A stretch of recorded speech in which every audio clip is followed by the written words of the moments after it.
aləti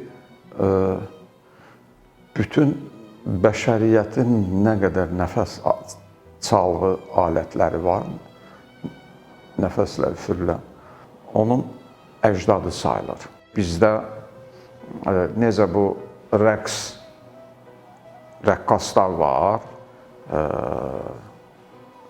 kişi rəqqaslar, bunlara nağara çalma dərsi keçirilir.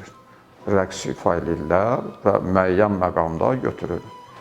Beləcə də dərviş məktəblərində dərvişlərə ney çalmağı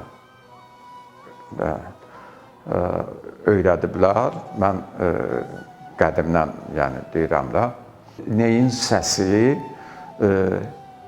insan ününə bənzər bir səsdir. Yəni bu Farabi də əsərlərində göstərib ki, yəni bu İbn Sina öz əsərlərində göstərib, insan dilçəyi ney kimi, yəni nəyə bənzər onun səsinə.